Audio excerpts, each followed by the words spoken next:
Revenue శాఖలో మహామాయాజాలం. చీకటి గదిలో చితక్కొట్టే ఆగాంతకుడు ఎవరు? ఇంటి దొంగల వేట మొదలైనట్టేనా? ప్రజలకు ఆ పానీలను తారుమారు చేసే వ్యక్తిని ప్రజల ముందు దోషిగా నిలబెడతాడా? రెవెన్యూ రికార్డుల భద్రత ఇప్పుడు ప్రశ్నార్థకంగా మారింది. ఒక పక్క ఎంఆర్ఓలు దొరుకుతూనే ఉంటారు, ఏసీబీలో పోతూనే ఉంటారు, ఇలా ట్యాంపరింగ్ నడుస్తూనే ఉంటుంది, ఇల్లీగల్గా నడుస్తూనే ఉంటుంది. ఇంటి దొంగ ఈశ్వరుడు పట్టలేడు, కలెక్టర్తో కూడా కాదు. ఆ ఈశ్వరుడికే దొరకని దొంగ కలెక్టర్ దొరుకుతాడా? డబుల్ ఆర్ సర్కార్. ఇగో ఈ రెండు డిపార్ట్మెంట్లే డబుల్ ఇంజన్ సర్కార్ నడుస్తుంది. మోడీ సార్ అన్నట్టు డబుల్ ఇంజన్ సర్కారు నడుస్తుంది.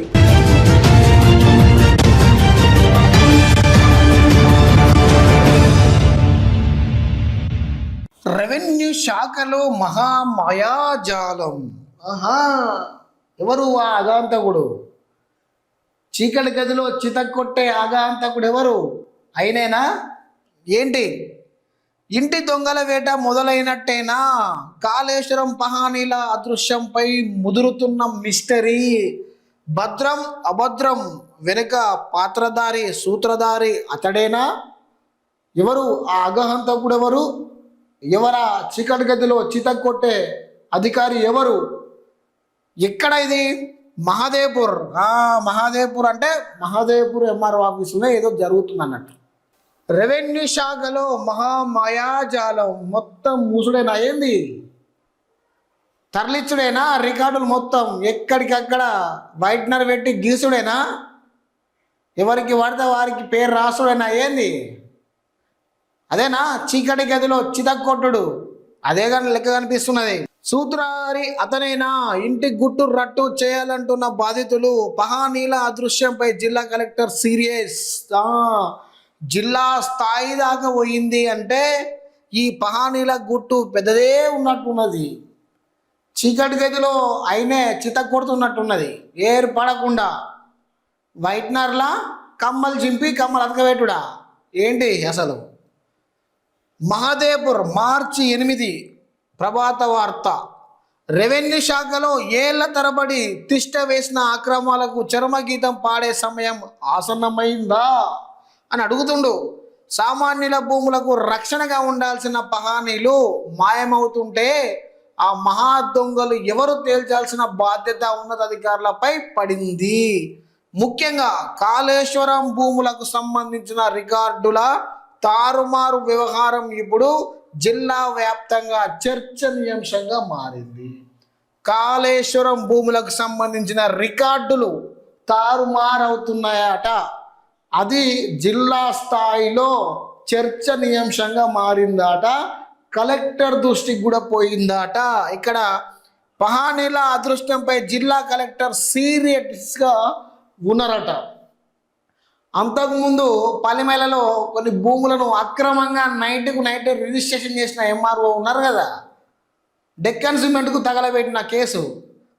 అసొంటిదే కాళేశ్వరం సంబంధించిన కొన్ని ఫైల్స్ మాయమవుతున్నాయట. అంటే ఎవరు ఆ చీకటి గదిలో చితక్కొట్టే అధికారి? ఎవరై ఉంటారబ్బా? ఎంఆర్ఓ ఆఫీసులలో అందరు అధికారులే ఉంటారు, కానీ ఆ చితక్కొట్టే అధికారి ఎవరు అనేది కావాలా?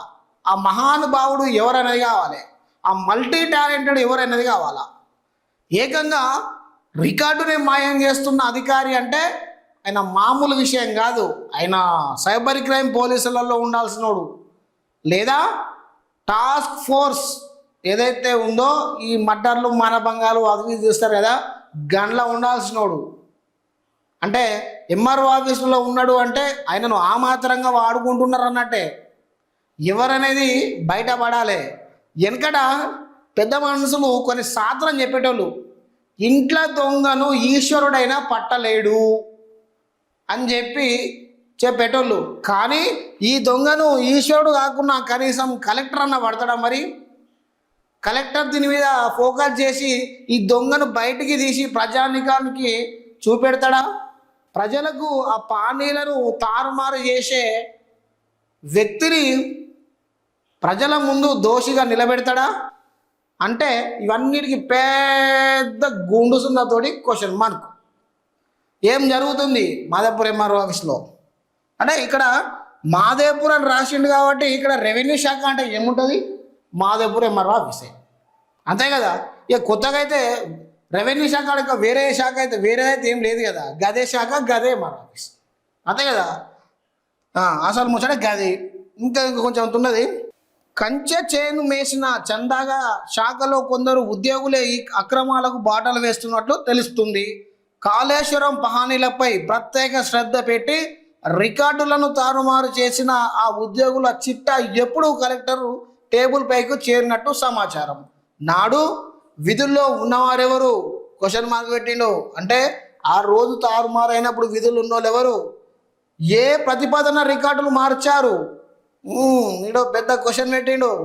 ఏ ప్రతిపాదన రికార్డులను మార్చారు అని క్వశ్చన్ చేసిండు. అనే కోణంలో ఆరా తీస్తే అసలు నిజాలు బయటపడతాయని బాధితులు డిమాండ్ చేస్తున్నారు. చూడు, భద్రమా అభద్రమా ఉన్నాయా? తరలించిరా? సేఫ్లు ఉన్నాయా? ప్రజల యొక్క సర్వే నెంబర్లకు సంబంధించిన భూములు రికార్డులో సేఫ్లో ఉన్నాయా? చీకటి గదిలో మార్చేసేసిరా? ఏంటి, ఏం నడుస్తున్నది? రెవెన్యూ రికార్డుల భద్రత ఇప్పుడు ప్రశ్నార్థకంగా మారింది. పాత్రదారులు ఒకరైతే వారిని నడిపించే సూత్రధారి మరొకరున్నట్టుగా సాగుతున్న ఈ వ్యవహారంలో ఉన్నతాధికారులు నిష్పక్షపాతంగా వివరణ జరుపుతారా, లేక ఎప్పటిలాగే ఫైళ్లు దుమ్ము పట్టిపోతాయా అనే జనం ఎదురు చూస్తున్నారు. దుమ్ము పట్టిపోతాయి చెప్తున్నా కదా, పట్టించుకునే నాదుడు ఉన్నాడు. రైతు తిరగాల్సిందే, అని చెప్పులు అరగాల్సిందే, వీళ్ళు దొరకాల్సిందే, వీళ్ళు మార్చాల్సిందే. చెప్తాను కదా, ఇది ఆగదు, ఈ ఉద్యమం ఆగదు. ఉద్యమము ఎట్లుంటుంది అంటే నిరంతరం నడిచే ఉద్యమం. ఒక పక్క ఎంఆర్ఓలు దొరుకుతూనే ఉంటారు, ఏసీబీలో పోతూనే ఉంటారు, ఇలాంటి ట్యాంపరింగ్ నడుస్తూనే ఉంటుంది, ఇల్లీగల్గా నడుస్తూనే ఉంటుంది, ఇదంతా నడుస్తూనే ఉంటుంది. కలెక్టర్ యాక్షన్ ప్లాన్ వేటు తప్పదా? దొరుకుతాయి కదా. ఇంట్లో దొంగను ఈశ్వరుడైనా పట్టుకోలేనప్పుడు కలెక్టర్ ఎట్లా పట్టుకుంటాడు? ఆయనతో ఏ విధంగా సాధ్యమవుతుంది? అంతే కదా. అంత గుండు గీకి ఆల్రెడీ సున్నం పెట్టి బొట్లు పెట్టి ఉంచిర్రాడ, అంతే. బొమ్మలు ఎక్కువ ఉంచారు. ఇక మిగతాదంతా మనం డప్పులు పట్టుకుపోయి చేస్తుండే, ఏం లేదు. అందుకే నేను ఏం చెప్తున్నా, ఇంటి దొంగని ఈశ్వరుడు పట్టలేడు, కలెక్టర్తో కూడా కాదు. ఆ ఈశ్వరుడికే దొరకని దొంగ కలెక్టర్ దొరుకుతాడా? చెప్పండి మీరు. జిల్లా కలెక్టర్ ఈ వ్యవహారాన్ని సీరియస్గా తీసుకున్నట్టు తెలుస్తుంది. ఇప్పటికే అంతర్గత విచారణను ఆదేశించినట్టు వార్తలు వినబడుతున్నాయి. రికార్డుల మాయం వెనుక ఉన్న ఇంటి దొంగలపై వేటు వేయడం ద్వారా శాఖలో ప్రక్షాళన మొదలు పెట్టాలి అయినా భావిస్తున్నట్టు సమాచారం. చూడు, ఇంటి దొంగలపై వేటు వేయడం ద్వారా ఆ శాఖలో ప్రక్షాళన మొదలుపెట్టి వాళ్ళ మీద వేటు వేయాలని ఆలోచిస్తున్నాడట. అక్రమార్కుల గుండెల్లో ఇప్పుడు కలెక్టర్ తీసుకున్న నిర్ణయం రైళ్లు పరిగెడుతుంది. రైళ్లు కాకపోతే గూడ్స్ పరిగెట్టిపోతాయి. ఆయన దొరుకుతాయి కదా ఫస్ట్. చివరికి సామాన్యుడి భూమికి భరోసా దక్కుతుందో లేదో తెలియాలంటే ఉన్నతాధికారులు ఈ గూడు పురాణాన్ని బయట పెట్టాల్సిన సమయం ఆసన్నమైంది. మరి చూడు, గూడు పురాణాన్ని నేను చెప్పిండే అజ్ఞాతవాసి అయినా నేను ఒకటి చెప్తా బ్రదర్, పక్కాగా చెప్తా, నిజంగా నిజాయితీగా అన్నిట్లో చెప్తా. ఎక్కువ మొత్తంలో అవినీతి జరిగేది రెండే డిపార్ట్మెంట్లు, తొక్కి నరదీసే డిపార్ట్మెంట్ ఏంటి చెప్పాలా? మీ అందరికీ తెలిసి ఉంటాయని నేను అనుకుంటున్నా. RRR సర్కార్. ఇగో ఈ రెండు డిపార్ట్మెంట్లనే డబల్ ఇంజన్ సర్కార్ నడుస్తుంది. మోడీ సార్ అన్నట్టు డబల్ ఇంజన్ సర్కారు నడుస్తుంది. అంటే డబల్ ఇంజన్ సర్కార్ అంటే డబల్ ఇంజన్ తోటి వీళ్ళు లంచాలు తీసుకుంటారు అన్నట్టు. ఈ RRR అంటే ఏంటిది అంటే, ఒకటి రెవెన్యూ శాఖ, రెండోది రిజిస్ట్రేషన్ శాఖ. ఈ రెండిట్ల డబల్ ఇంజన్ లంచాలు నడుస్తాయి. ఇక ఆగదు, డైరెక్ట్ వేసుడే, కుడుకలు పెట్టుడే. ఇక డైరెక్ట్ అంటారు కదా ఆయన పెద్ద మనుషులు, కుర్చీ కుడుకలు వేస్తారు అంటూ చూసినావా? అదే. అందుకే RRR నేను చెప్పిన కదా, డబల్ ఇంజన్ RRR సర్కార్. ఇప్పుడు మొత్తం రెవెన్యూ శాఖ, రిజిస్ట్రేషన్ శాఖ, రెండు శాఖలలో RRR సర్కార్ నడుస్తుంది. ఇప్పుడు దొరికితే దొంగ, దొరకకపోతే దొర, అంతే.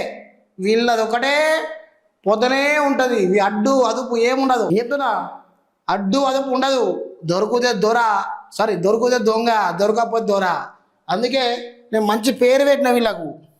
Double R double R double R సర్కార్ వీళ్ళిద్దరిది